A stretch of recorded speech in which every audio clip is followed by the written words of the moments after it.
Could Auburn's running back room be better than we think it's going to be?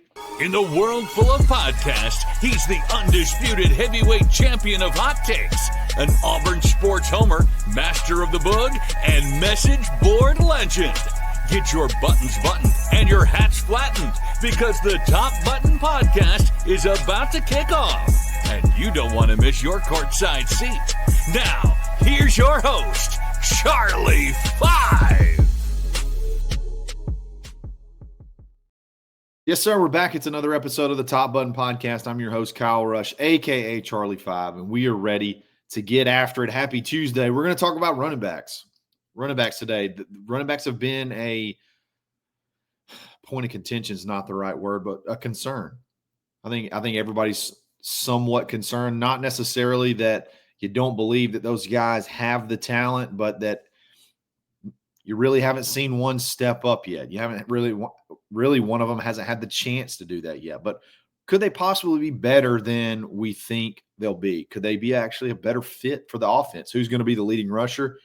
And right off the top, we're going to talk about some very interesting comments about one of our running backs, and we're going to break all that down here in just a second. But before we do that, let's give a quick shout out to mybookie.ag. Use coupon code BARN, B-A-R-N, for a 50% deposit bonus. Give them $100. They're going to give you 50 back free to play with.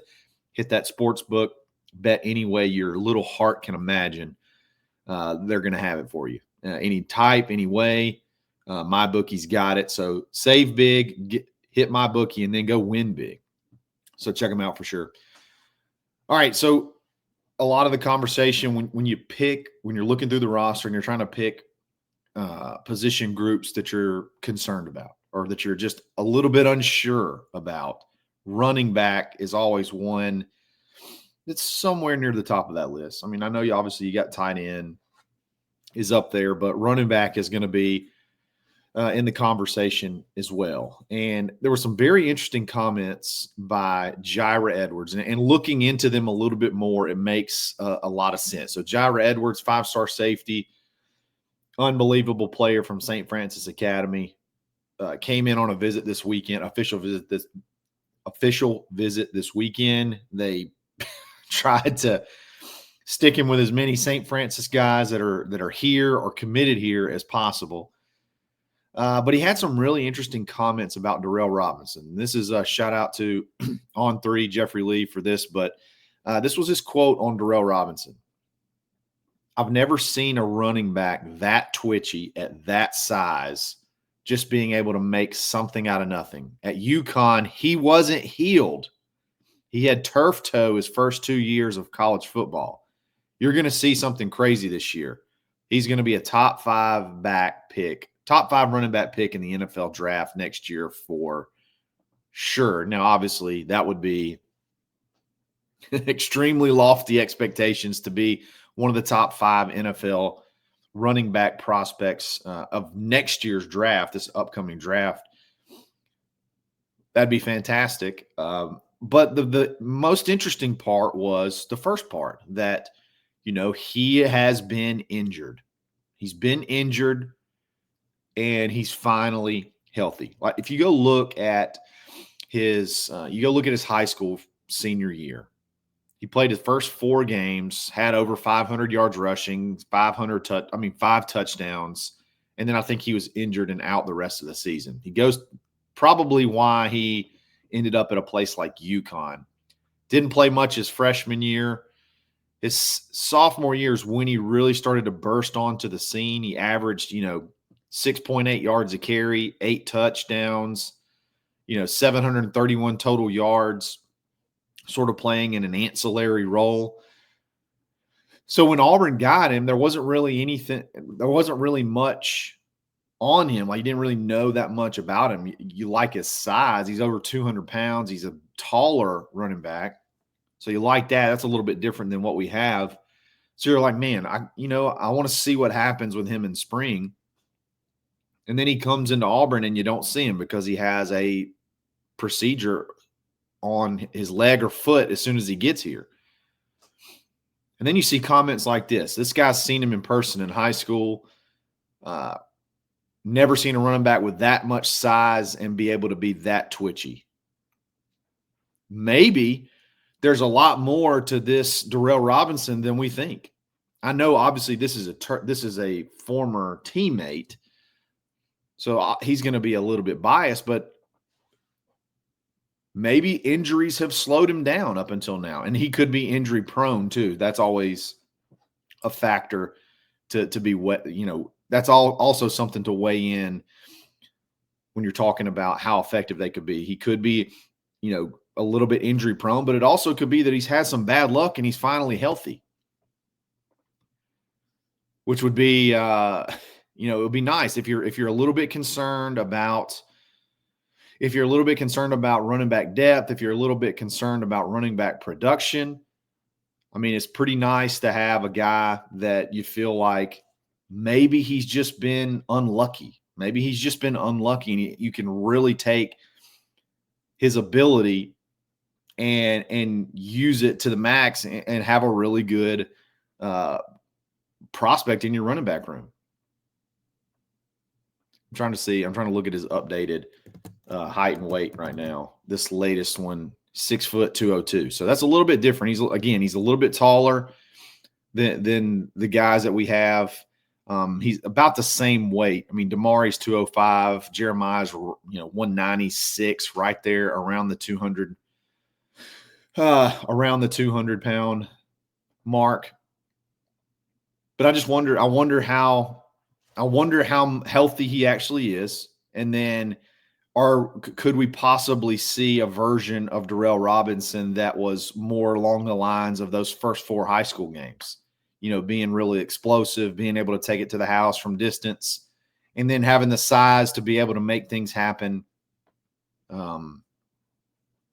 when plays break down, like being able to run through guys or run around guys, the twitchiness that Jireh mentioned. All those things sound great.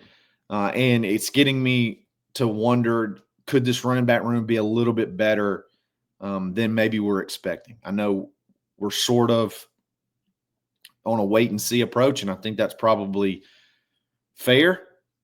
But the more I think about it, and I think about the offense and the way we ran it at times last year, especially when you're trying to get the running game going, I'm wondering if this running back room could be a better fit for what Hugh likes to do on offense. And we're going to talk about that in just a second. So before we do that, let's give a quick shout out to me. How about if you need a real estate agent in the Auburn, Opelika area or surrounding counties, you're moving to the area, give me a shout. I'd love to help you. Hit me up on Twitter, on Instagram, or you can email me at krush@thekeyagency.realestate. Had a couple of you guys reach out, and it's been awesome to work with your families and try to find you the best place. If you need to buy, sell, or build, I can help you. So hit me up anytime. Just if you need a good real estate agent in the area, I'd love to help. And then definitely go to rowback.com. Use coupon code BUTTON20 to take 20% off your order. Polos, swim trunks, hats, hoodies, they got everything. And they look great and feel great. If you love the zany prints, they got stuff like that. If you love just the classic solids or stripes, they got those too. So definitely check them out. Show them some love. It's rowback.com. We'll be back right after this.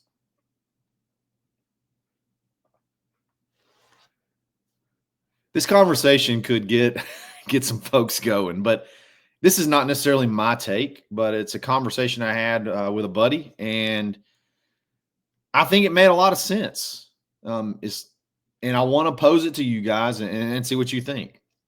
I want to preface this by saying that Jarquez Hunter is a beast. Jarquez Hunter deserves all the accolades that he could possibly get for going through what he's gone through at Auburn. I just think I think the world of him. I think he's unbelievable, and he kind of put the team on his back the last several years as one of the only bright spots. And this is 100% no knock on Jarquez Hunter. I think he's fantastic, and I think he was the best running back last year, hands down. Okay, there's no question about that. But here's the conversation, okay? When you look at his profile, his draft profile, I wanted to go look at it just to see what the scouts say about him, because I think so highly of him. and I like to look at what they say strengths and weaknesses are. And obviously the strengths we all know, powerful, work ethic, quick downhill, burst, one cut kind of guy. And then I went to look at weakness. And I did this after I had this conversation. And I looked at things like, where he struggles sometimes, or, he has tighter hips. So his turns and cuts, think about agility left and right, sometimes aren't as crisp or as explosive left and right. And that's probably pretty fair, because he is I think about that Kentucky game. It was daggum downhill. Boom, I'm hitting the hole as soon as I get the ball, and I'm exploding, and that's where he excels. And I think that's where he'll be really good at where he's at in the NFL. Certain offenses, though, if you get going left or right, or you have to have a little bit of patience and explode, bounce left, bounce right, those are the type things that I think he struggled with. Now, you put him one-on-one with a guy and he'll run through your face, but will he put him on, or he'll jump over you? He'll put you on your face, or he'll jump over you. But can he bounce left and right and avoid? That's where I felt like sometimes he struggled. And so here's the conversation. Jarquez is a better running back than what we have currently in the room. But are the running backs we have in the room a little bit better fit for the offense that Hugh really wants to run? When Hugh's offense is run the way it's intended to be run, are these running backs a little bit better fits? What do I mean by that? To me, everything that our weaknesses for Jarquez are actually Damari's strengths. I think they're actually Jeremiah's strengths. What do I mean by that? Being able to explode left, explode right, quick twitch, and go. I think those are more of the characteristics that make this offense work than just being a traditional downhill guy, a traditional downhill back. I think if you put Jarquez in an old school like I backfield offense, he's one of the better running backs in the country. I think if you put him in some type of offense, if he goes to, which I think, he might be in a good situation where he is, but if it's more of an under center, downhill, I know most everything in the NFL now is zone blocking, but at least it's still downhill, and you kind of only have to make one decision and go, but you're already kind of, coming downhill when you make that decision. I think that's the kind of offense that fits Jarquez the best.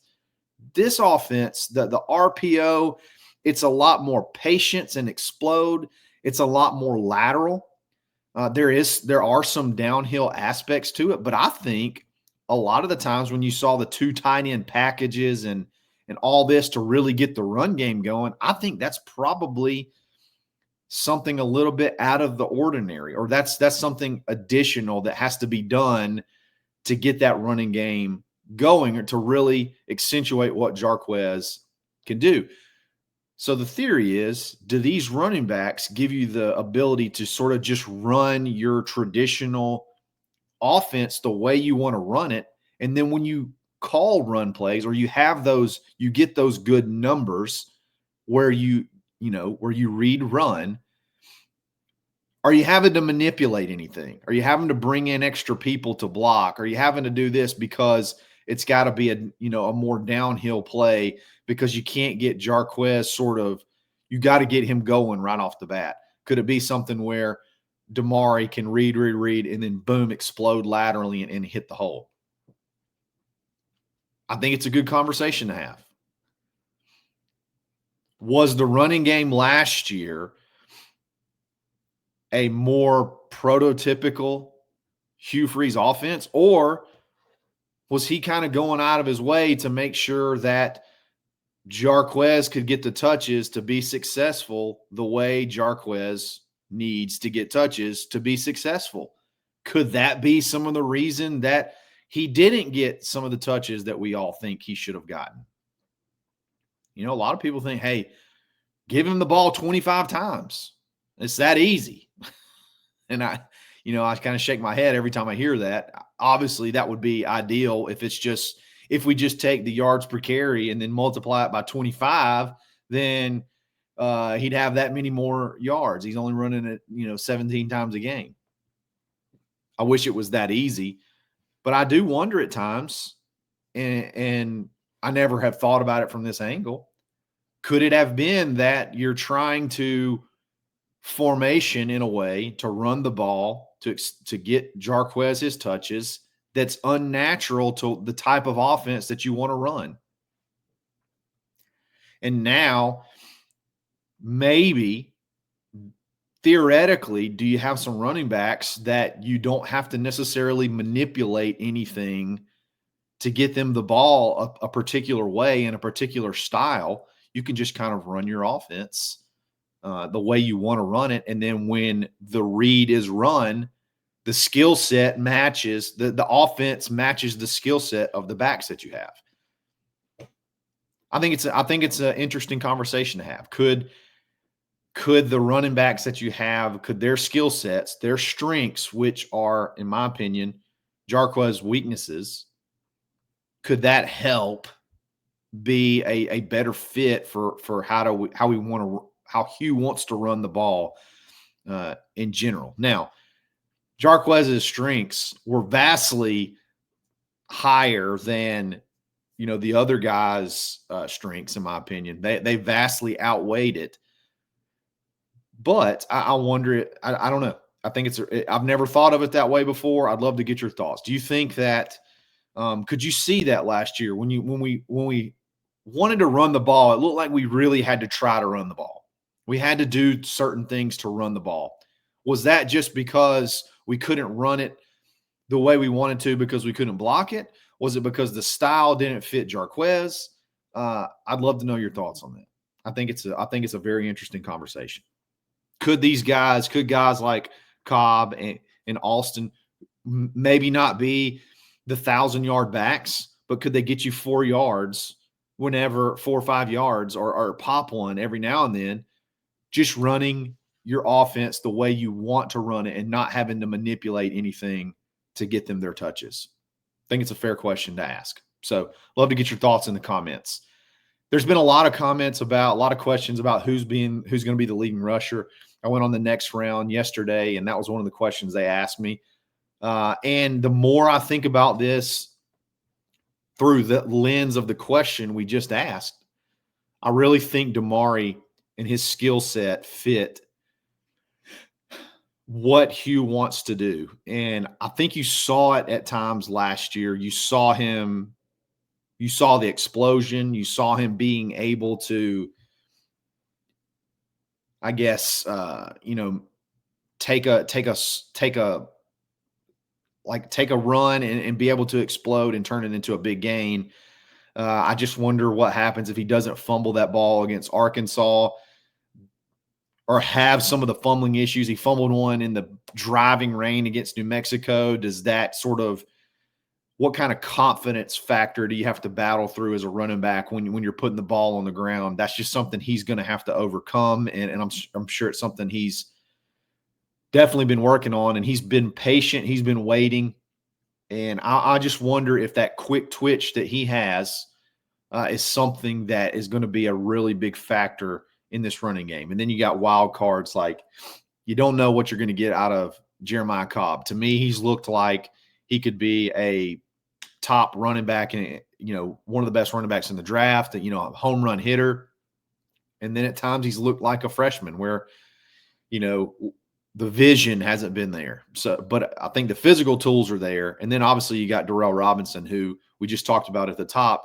Could he be the dark horse of this whole room? Like, is he something special that Will Redmond and those guys spotted, got some good info from maybe some of these St. Francis guys? I'm telling you all, when this guy's healthy, he could be something incredible.